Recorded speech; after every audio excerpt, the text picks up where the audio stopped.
Morning everyone. Today we will discuss about chapter number 6, control and coordination. Okay, control and coordination.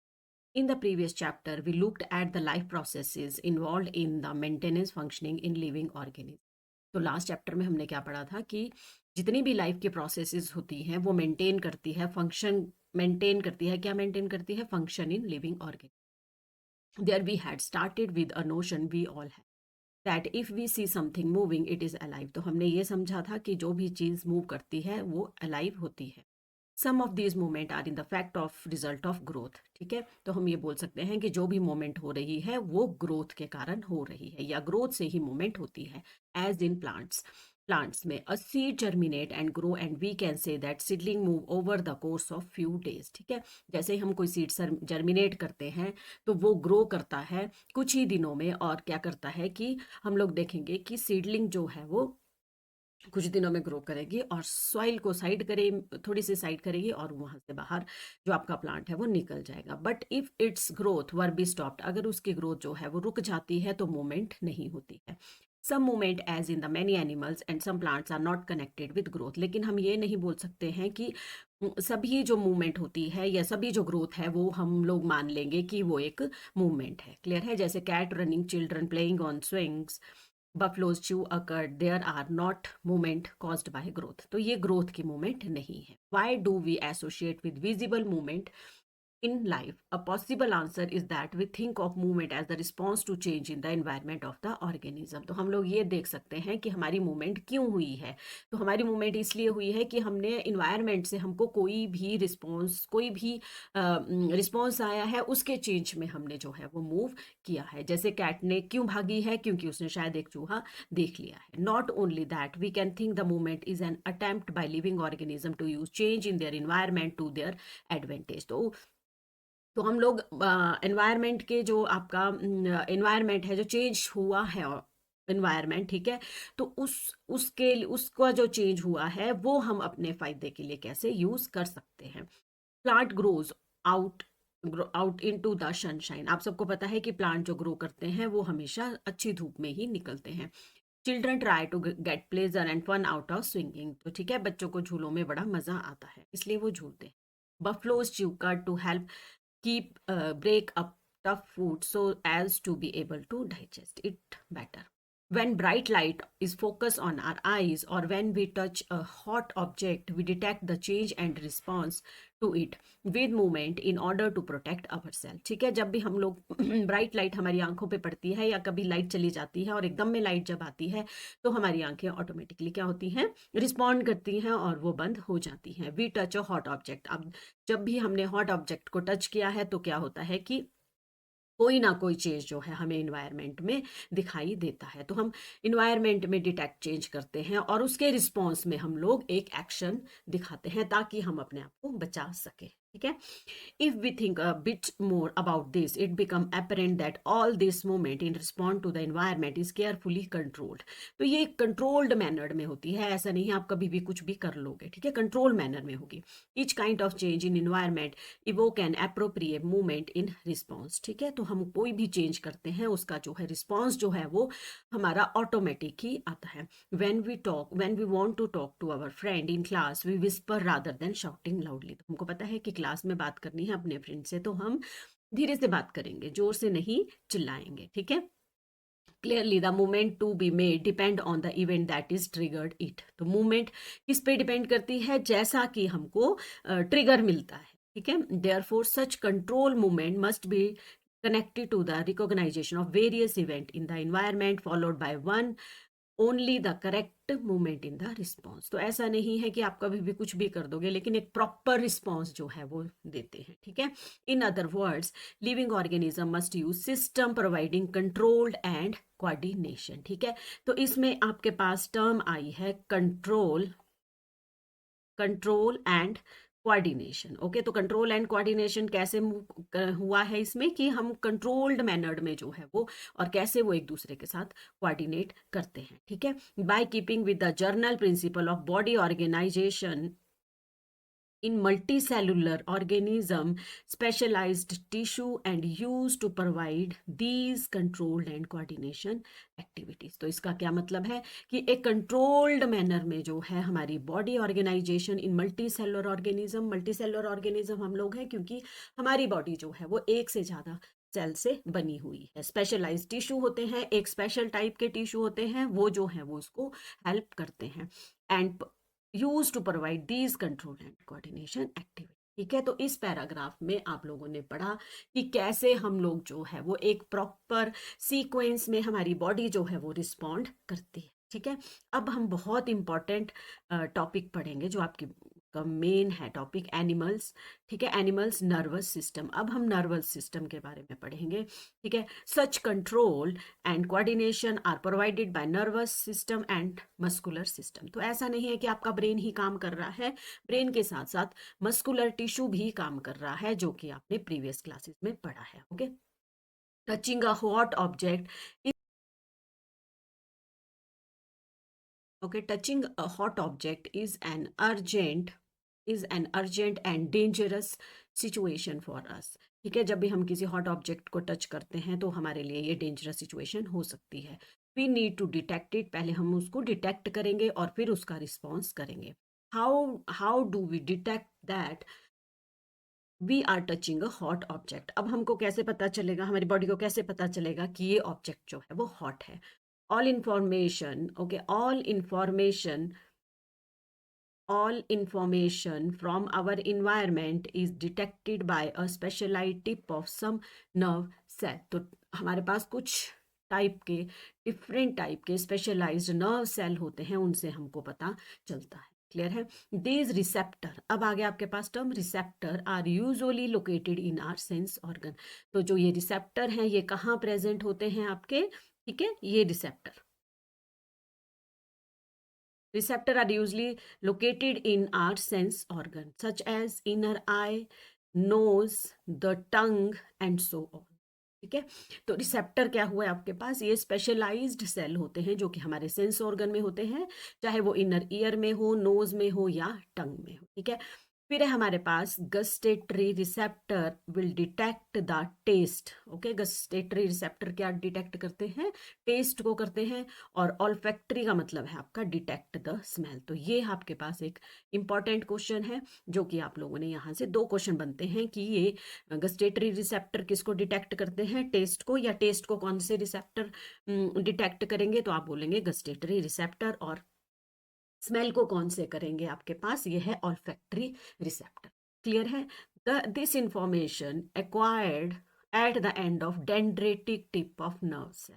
ठीक है, इस paragraph को पढ़ने से पहले हम लोग ये जो न्यूरॉन का जो स्ट्रक्चर है आपके पास, ये वाला जो न्यूरॉन का स्ट्रक्चर है उसको हम लोग पहले डिटेक्ट पर पहले इसको समझेंगे कि ये स्ट्रक्चर कैसा है। ठीक है, तो स्ट्रक्चर को समझने से पहले हम लोग इसको थोड़ा सा ओवरव्यू करते हैं। ठीक है, तो ये है आपके पास डेंड्राइटिक, ये डेंड्राइटिक डेंड्राइट्स बोलते हैं इसको। ठीक है, ये जो आपके पास आए हैं ये वाले। ठीक है, ये डेंड्राइट्स, सारे डेंड्राइट्स हैं, ये बहुत सारे डेंड्राइट्स हैं। क्लियर है? ये डेंड्राइट्स बस ये। ठीक है, ये है आपके पास न्यूक्लियस। क्लियर है? और ये है सेल बॉडी। ये है आपके पास एक्सोन नीचे तक, और ये है नर्व एंटी। क्लियर है? तो ये है आपके पास स्ट्रक्चर इसका। क्लियर है? तो आपको समझ में आ गया होगा कि क्या क्या इसमें प्रेजेंट है आपके पास। ठीक है, अगर हम इसको इजीली वे में करेंगे तो आपको पता होना चाहिए कि ये इसका हेड मान लेते हैं हम, डेंड्राइट। ठीक है, तो ये हेड है, ये इसकी टेल है। तो ये ध्यान में रखना है कि डेंड्राइट्स जो होते हैं वो बहुत सारे नंबर में होते हैं, लेकिन एक्सोन जो है वो आपके पास एक ही होगा। ठीक है, ये है आपके पास नर्व एंड, तो ये है आपके पास, इतना सा है ये आपके पास न्यूरॉन का डायग्राम, जो बहुत इंपॉर्टेंट है, बहुत ही ज़्यादा इंपॉर्टेंट है और हमेशा एग्जाम में मोस्टली जो है आपसे पूछा जाएगा। ठीक है, या तो इसका डायग्राम आपको आएगा या इसको इनकम्प्लीट करके दिया होगा तो आपको उसको कंप्लीट करके बताना है। क्लियर है? समझ में आ गया? ठीक है, डेंड्राइट्स हैं ये आपके पास, ये न्यूक्लियस है, ये सेल बॉडी है, ये एक्सॉन है, ये नर्व एंडिंग्स। ठीक है, नेक्स्ट है हमारे पास, अब हम इसको थोड़ा सा पढ़ लेते हैं। This information acquired at the end of dendritic tip of nerve cell, यानी कि क्या बोल रहे हैं, जितनी भी इंफॉर्मेशन है वो डेंड्रेटिक टिप, ये जो मैंने आपको बताई डेंड्रेटिक टिप जो होती है इनके ऊपर ही जो है वो आपके पास इंफॉर्मेशन गैदर्ड होती है। Set off the chemical reaction that create an electric impulse, ठीक है, तो यहाँ पे केमिकल रिएक्शन होता है जैसे जिससे जो क्रिएट होता है electric impulse. This impulse travel from dendrite to the cell body, ठीक है, यहाँ पे केमिकल्स का चेंज होगा, ठीक है, केमिकल चेंज होगा, एक नर्व इम्पल्स जो है वो जनरेट होगी, तो वहां से डेंड्राइट से वो एक्सोन में जाएगी। This impulse travel from dendrite to the cell body, ठीक है, पहले वो सेल बॉडी में जाएगी, फिर एक्सॉन में जाएगी, फिर नर्व एंडिंग में जाएगी। ओके, नेक्स्ट हमारे पास at the end of axon the electrical impulse set off the release of some chemicals, तो यहाँ पे जो होते हैं वो कुछ केमिकल जो हैं वो रिलीज होते हैं, ठीक है, कुछ केमिकल रिलीज होंगे, क्लियर है। These chemical across the gap or synapse and start a similar electrical impulse in the dendritic of next neuron, ठीक है, तो हम लोग यहाँ देखेंगे कि यहाँ देखेंगे हम लोग, ठीक है, यहाँ वाले इसमें देखेंगे कि कैसे जो है ये एंड जो है ये आपके पास ये एंड जो है यहाँ पे एक छोटा सा गैप होता है, ठीक है, जैसे यहाँ पे गैप ले, ठीक है, ये छोटा सा गैप है, ये छोटा सा गैप है, हमको देखने में बड़ा लगेगा लेकिन ये छोटे छोटे गैप होते हैं, ठीक है, ये आपके पास गैप मान, ये छोटा सा गैप है, और इसके बाद जो है आपके पास इस यहाँ से शुरू होता है सेकंड डेंड्राइट, ठीक है, ये आपके पास सेकंड डेंड्राइट शुरू हो, क्लियर है, और ये आपके पास साइटोन हो गए, ठीक है, ये फिर आपके पास साइटोन। ओके, तो इस तरीके से जो है वो नेक्स्ट फिर ये एक्सॉन आ गया पीछे को, और यहाँ से जो है वो आपकी, ठीक है, यहाँ से जो है वो जैसे यहाँ पे ये एक एक्सॉन नर्व जो है वो स्टार्ट हो, ये एक्सॉन, ओके, तो ये आपका न्यूक्लियस आ गया और ये सेल। तो इस तरीके से जो है वो सारा स्ट्रक्चर जो है वो आपके पास ऐसे इम्पल्स जो है वो ट्रांसमिट होते हैं एक सेल से दूसरे सेल में। ओके, क्या पढ़ा हमने इसमें कि नर्व सेल में जो है वो आपके पास डेंड्राइट्स होते हैं, डेंड्राइट से इम्पल्स जनरेट होती है इलेक्ट्रिकल इम्पल्स, और वो फिर सेल बॉडी में जाती है, फिर एक्सॉन में, फिर आपकी नर्व एंडिंग में। नर्व एंडिंग में जो है वो छोटा सा गैप होता है जिसको हम साइनैप्स बोलते हैं, इसलिए मैंने आपको हाईलाइट कर दिया है कि कहाँ पे जो है वो साइनैप्स हैं,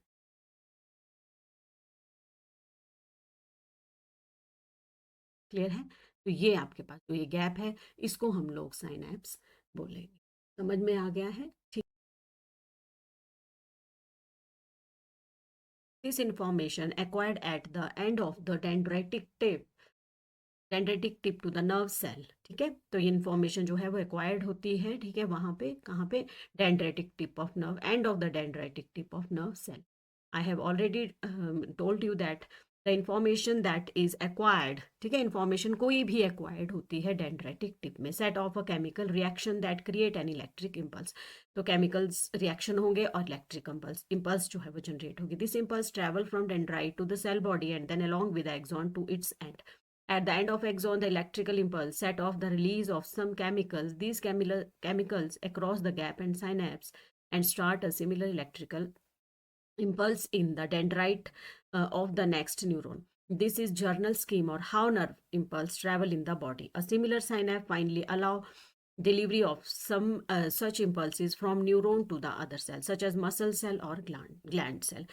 It is thus no surprise that nervous tissue is made up of organized network of nerve cell or neurons and specialized for conducting information by electric impulse from one part of the body to another. तो ये था आपके पास neuron का structure, और ये हमने जितना भी पैराग्राफ में पढ़ा वो मैंने आपको सारा समझा दिया, क्लियर है।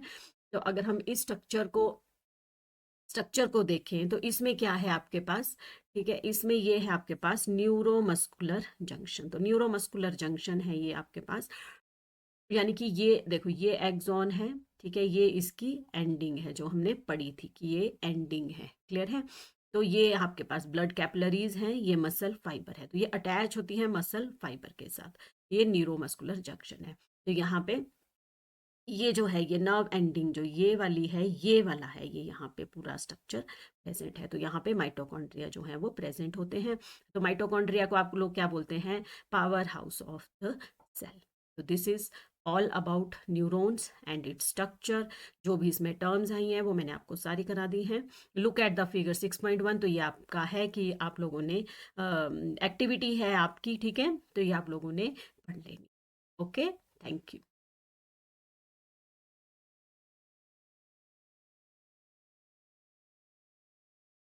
Okay, reflex action. Reflex action क्या होता है हमारे पास? रिफ्लेक्स एक्शन, रिफ्लेक्स का क्या मतलब है? ठीक है, सडन एक्शन जो आता है हमारा रिस्पॉन्स पे, ठीक है, कोई भी एक्शन आएगा को और हम रिस्पॉन्ड करेंगे। जैसे बस में से कूद जाएंगे कभी, I pull my hand back from the flame, reflexly, ठीक है, हम क्या करेंगे कि जैसे ही कोई हॉट सब ऑब्जेक्ट होगा वहां से हम अपना हाथ पीछे कर लेंगे। I was so hungry my mouth start watering reflexly, ठीक है, कई बार हम लोग हमें बहुत भूख लगी होती है और हम ऑटोमेटिकली हमारे मुंह से जो है वो पानी निकलना शुरू हो जाता है। तो ये है हमारे पास कि मतलब हम कुछ सोच के नहीं करते हैं, ठीक है, कुछ सोचते नहीं है, we do something without thinking about it, ठीक है, और without feeling in control in our reaction. तो हम हमारा जो है वो कंट्रोल नहीं होता है हमारे एक्शन के ऊपर। तो ये सच सिचुएशन है where are responding with some action to change in environment, ठीक है, तो हम लोग जो है वो एकदम से एक्शन परफॉर्म करते हैं। Control and coordination in achieved in such situation. तो अब हम देखेंगे कि ये कंट्रोल एंड कोऑर्डिनेशन कैसे हम लोग अपना, हमारी बॉडी जो है वो कैसे इन चीजों को कंट्रोल करती है और कोऑर्डिनेट करती है। हम लोग एक एग्जांपल लेते हैं, ठीक है, ये है आपका रिफ्लेक्स आर्क। क्लियर है? तो हम लोग एक एग्जाम्पल लेते हैं आपके पास, ठीक है, ये है रिफ्लेक्स आर्क। तो इसमें क्या है, ठीक है, कोई भी हमने हॉट पैन को जो है वो हाथ लगाया, ठीक है, तो ये हो गया आपके पास, क्या हुए? रिसेप्टर। तो रिसेप्टर क्या हुए आपके पास? रिसेप्टर हुए आपके पास सेल दैट रिसीव रिस्पॉन्ड, जिसने रिसीव किया मैसेज को, सिग्नल को रिसीव किया, ठीक है। फिर चला गया ये हमारे पास, फिर ये जो है आपके पास सेंसरी न्यूरॉन।